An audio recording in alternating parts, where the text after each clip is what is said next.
Hello YouTube, Dave here again. Today I'm going to be taking a look at the Starfinder Giant Starship Flip Mat. This was sent to me by the good folks over at Paizo Publishing for the purposes of making this video.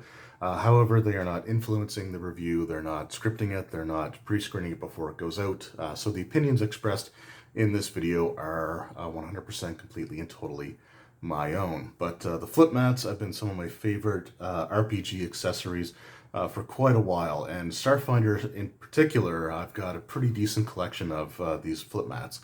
One of the first scenarios I ever ran actually was based off of an idea that I got looking at one of the maps that I had just purchased. So I had sort of an idea for just a one-shot scenario, and I was actually able to run that adventure for friends down at my local game store. So it was a lot of fun, and just one of the great things about these products is just looking at them and sort of getting an idea in your head as to how you can utilize them. So we'll just flip it over here.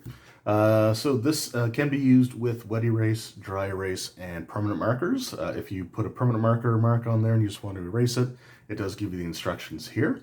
It says you just rub a dry erase marker over top of it, wait about 10 seconds, and then you can wipe off both with a dry cloth or paper towel.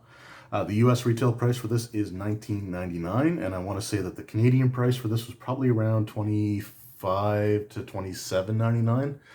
Depending on where you get it from. But this looks really cool, and so what we're going to do is just sort of open it up and have a look at the two sides here. So I'm just going to get the map out, and I'll be right back.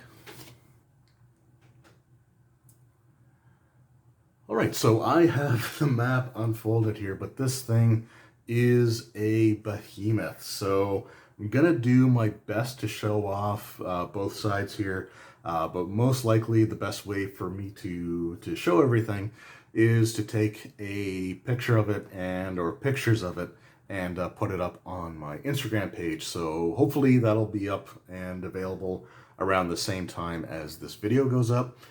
If not, just let me know, remind me, because my memory is not necessarily the greatest when it comes to these sorts of things. Anything social media, I'm just not the greatest at. So let's just take a look at what we can on this map. I'll do my best here with the limited space that I have available to me. I would pick up the camera and sort of wave it over, but the new camera that I have is very sensitive about like the aspect ratio and flipping it. So I don't want to risk doing that in this video. I've done it in the past and then had to go and re-record a whole thing because it just messed up on me. So anyway, yeah, so we got here, this sort of looks like a storage area or sort of a workshop or engineer section of the ship. Now this part here sort of doesn't necessarily relay that, but it looks like we have sort of like a bath area or like a hot tub or maybe a small pool. Then you've got this sort of arboretum section here where it's just like, basically it's just like looking at these different flowers or stuff like that. Now this could also very well just be, this could just very well, be artwork that's just to make everything look, prettier. It's hard to say, but again, looks kind of neat there. And then we have the less than, beautiful looking, more industrial looking part of the ship here. So we got a whole bunch of freight storage areas here. So as you can see, all kinds of storage, freight containers, stuff like that. We got a couple of beds here. So these are probably for like the ship's engineers. There's also some workstations for, I would say, the engineers as well. So workbenches with some tools and, some stuff for them to work on there. We also have our airlocks here. So that's sort of the symbol for the airlocks on these maps. On the other side, it's going to be, again, difficult to see, but it looks like there's a set of stairs leading up and down, so there could be a lower section to this as well. And then we have a section that looks like a computer core or a power core here with some work terminals and just a table that, again, with like a computer on it and some stuff there for like an engineer or science officer, someone to sort of work at. And then it looks like we also have part of the drift drive up here. So again, just really cool looking stuff. And then on the other side, we have what's probably one of the upper levels here of the ship. So we have a bunch of different crew quarters areas, as well as a recreational area, but we're going to start sort of with the bridge section here. So we have just some different computer consoles, some different workstations, and then we have the, whoops.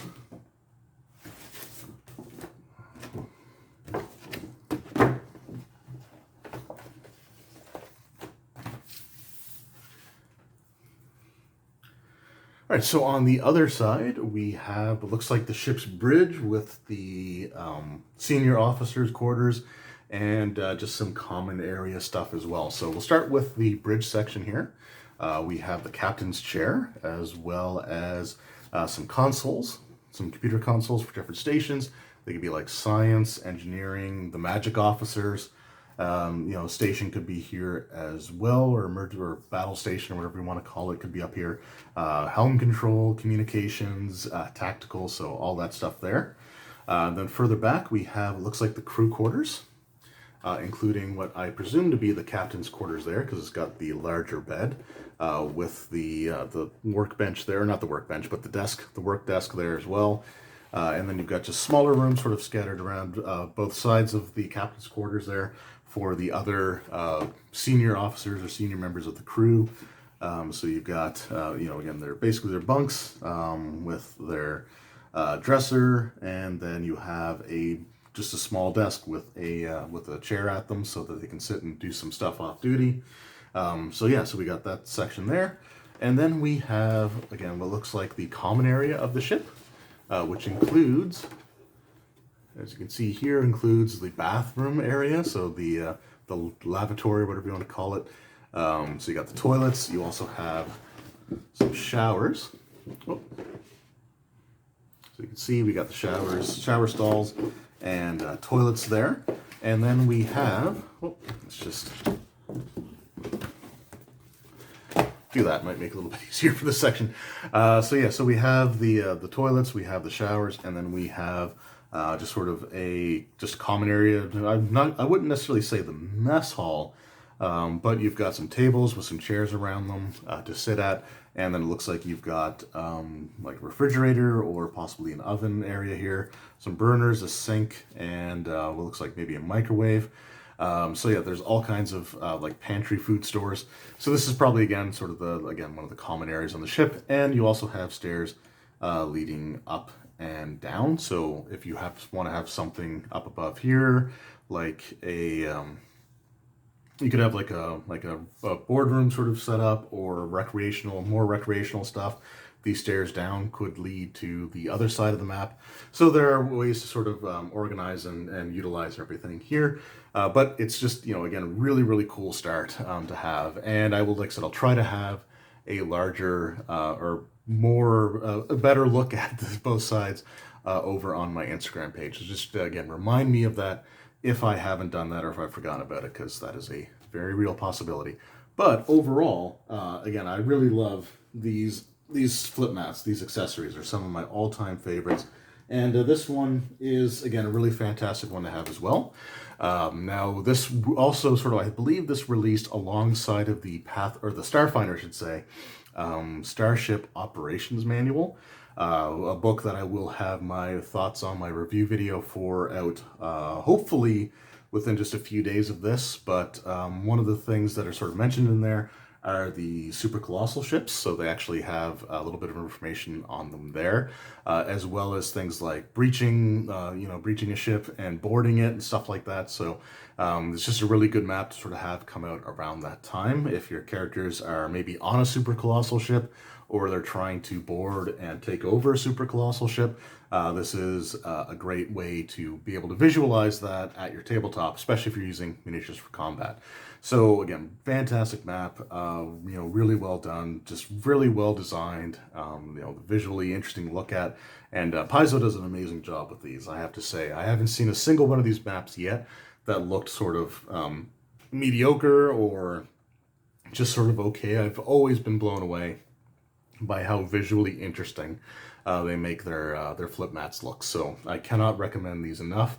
Definitely check this out if you are running the Starfinder role-playing game, or if you're just into or running science fiction or science fantasy RPGs in general. These maps can be really useful for anything that you may need use out of. So again, definitely worth checking out one way or the other, but highly recommended, especially for the Starfinder role-playing game. So thanks again to Paizo for sending this to me for the purposes of this video, and thank you to each and every one of you who have taken time out of your day to sit and watch this video that I've recorded really late at night, and hopefully it didn't turn out too bad. But yeah, thanks again. Your support means the absolute world to me. So until next time, take care.